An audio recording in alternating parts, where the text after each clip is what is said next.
Ambati silks Kanchipuram sorry store now in Vijayawada. Exclusive పట్టు saris, సల్వాస్ and lehengas. Iran యుద్ధం effect బంగారం ధరలపైన ఎలా ఉంది? ఎవరు ఊహించని విధంగా కొద్ది రోజులుగా స్థిరమైనటువంటి ధరలు సూచిస్తున్నటువంటి బంగారం మార్కెట్ అనూహ్యంగా కొద్దిగా పడుతూ ఉంది. అలానే దుబాయ్లో మరీ ముఖ్యంగా డిస్కౌంట్ సేల్స్ అనేటువంటివి ఊదరగొడుతున్నాయి. ఇందులో నిజమెంత? ఈ అంశాలను విశ్లేషించేటువంటి ప్రయత్నం చేద్దాం. మనతో పాటు analyst, Suman TV vice president Rambabu గారు ఉన్నారు. రాంబాబు గారు నమస్తే. నమస్తే కేశవ్ గారు. రాంబాబు గారు, యుద్ధం అనగానే ఒక భయం అందరిలోనూ, కానీ బంగారం ప్రియులకు మాత్రం ఈ యుద్ధం ఏదో శుభవార్త తెస్తుంది అనేటువంటి ఒక ఆనందం కూడా కనిపిస్తుంది. ఏంటి అసలు బంగారం మార్కెట్కి ఈ యుద్ధానికి ఉన్న ఈ కాంట్రాడిక్షన్ ఎందుకు అలా వస్తుంది? అంటే మీరు కనుక చూస్తే కేశవ్ గారు, 2026 జనవరి నుంచి ఇప్పటి వరకు బంగారం ధర 30% వరకు, 30 నుంచి 35% వరకు పెరిగింది. అలాగే వెండి ధర అయితే చాలా పెద్ద ఫ్లక్చువేషన్, అంటే 40%, 50% కూడా పెరిగి మళ్ళీ 30% తగ్గటం వరకు ఉంది. ఏదైనా బంగారం వెండి ధరలు 30% అబోవ్నే 3 నెలల్లో పెరిగి ఉన్నాయి ఆల్రెడీ. దానికి మనం చూడాల్సింది ఏంటంటే, ప్రపంచ మార్కెట్లో వెండికి వచ్చేవరకు సపరేట్గా ఉంది దాని డైనమిక్స్, బంగారంకి వచ్చేవరకు సపరేట్గా ఉంది. వెండి వరకు వచ్చేవరకు అవుతుందంటే, 1 జనవరి నుంచి చైనా నుంచి ఎక్స్పోర్ట్ అయ్యే సిల్వర్ మొత్తాన్ని కూడా ఆంక్షలు విధించింది. ఎందుకంటే ఎలక్ట్రిక్ వెహికల్, ఈవీ వెహికల్స్లో వాడే లిథియం అయాన్ బ్యాటరీస్లో సిల్వర్ వినియోగం చాలా ఎక్కువగా ఉంటుంది. అలాగే డేటా సెంటర్స్లో కూడా కూలింగ్ టవర్స్ వీటిల్లో కూడా సిల్వర్ వాడకం అనేది ఎక్కువగా ఉంటుందని అంచనా మధ్య తన నుంచి ఎక్స్పోర్ట్ అయ్యే సిల్వర్ మొత్తాన్ని కూడా, అంటే ప్రపంచ మార్కెట్లో దాదాపు 16-17% సిల్వర్ని చైనా ఉత్పత్తి ట్రేడింగ్ చేస్తుంది.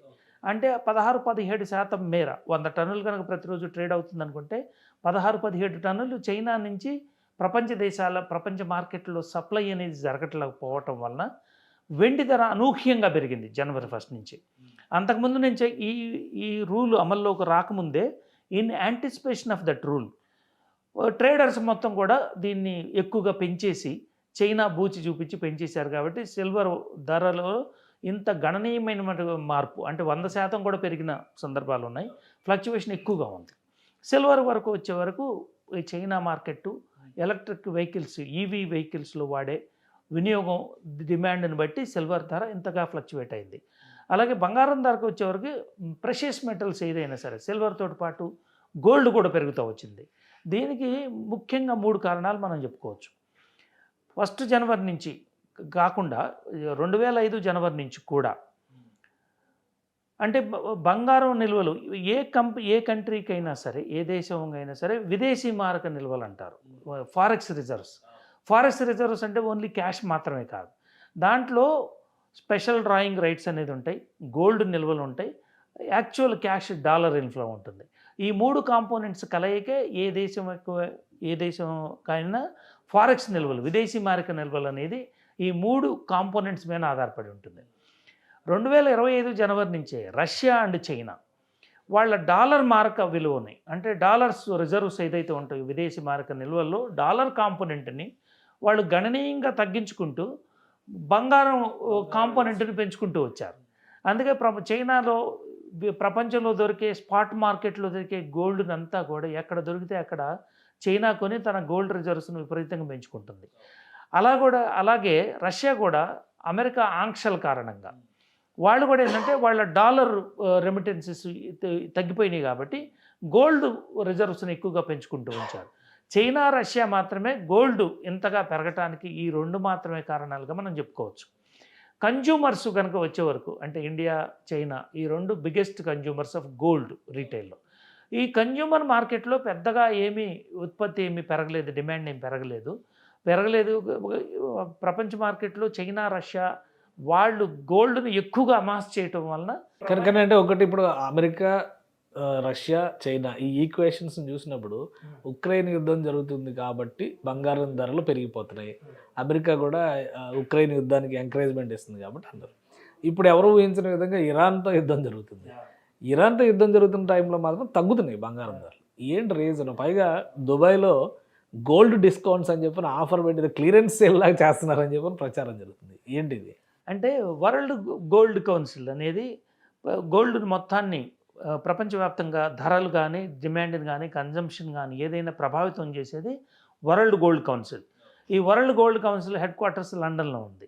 స్విట్జర్లాండ్ జెనీవాలో కూడా వాళ్ళ ఒక ఆఫీస్ ఉంది. ఈ రెండిటి తర్వాత యూరప్, అవుట్ సైడ్ యూరప్ తర్వాత వరల్డ్ గోల్డ్ కౌన్సిల్ ప్రభావితం చేసే ఒక ఆఫీసు దుబాయ్లో ఉంది, వరల్డ్ గోల్డ్ కౌన్సిల్.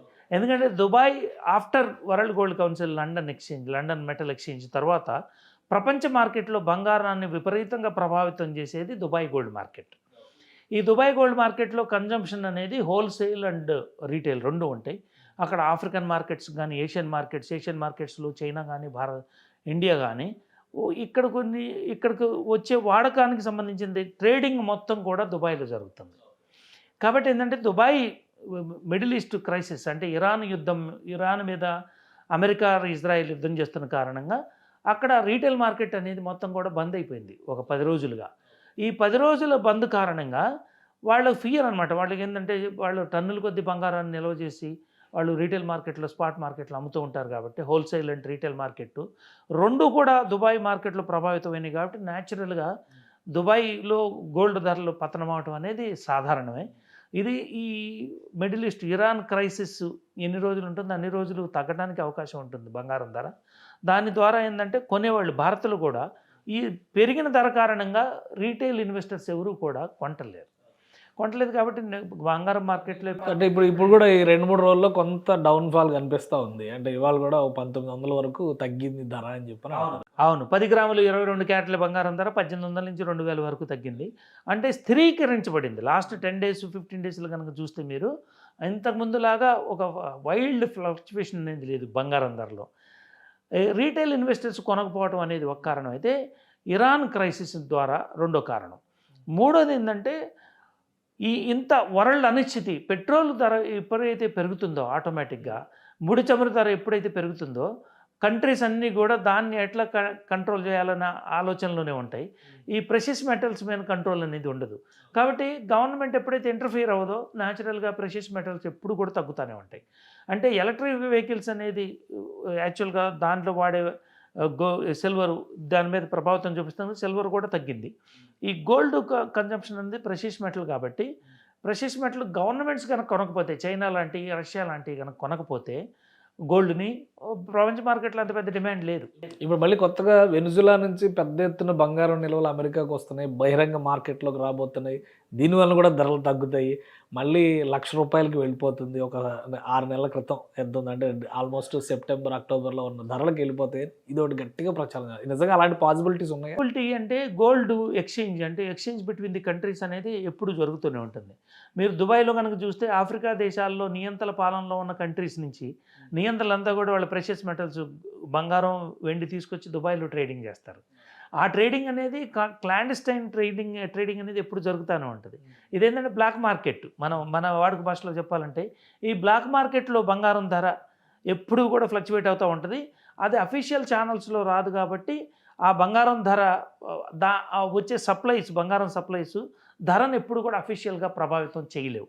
ఇప్పుడు వెనిజులా నుంచి అమెరికాకి బంగారం వచ్చినా కూడా అది అకౌంటబుల్ కాదు కాబట్టి క్లాండస్టైన్ ఆపరేషన్లో బ్లాక్ మార్కెట్లో బ్యాక్ ఛానల్ కమ్యూనికేషన్ ద్వారానే ట్రేడ్ అవుతుంది, సప్లై అవుతుంది కాబట్టి అది ఎప్పుడు కూడా బంగారం ధరని ప్రభావితం. ఇంకొద్ది రోజులు ఈ డౌన్ ట్రెండ్ అనేది కంటిన్యూ అవుతుంది, ఆటోమేటిక్గా అవుతుంది. ఎందుకంటే ఇప్పుడు $67 నుంచి బ్యారెల్ పెట్రోల్ ధర ఇప్పుడు $92-93 వచ్చింది. ఈరోజు $97 కూడా స్పాట్ మార్కెట్ బ్రెంట్ క్రూడ్ ఉంది. ఈ పెట్రోల్ ధర ఎప్పుడైతే ముడి చమురు ధర ఎప్పుడు పెరిగినా కూడా ప్రెషియస్ మెటల్స్ ధరలు తక్కువగానే ఉంటాయి. కాబట్టి Iran crisis, middle east crisis ఎప్పుడు ఎంతకాలం ఉన్నా ఈ బంగారం వెండి ధరలు తక్కువగానే ఉంటాయి.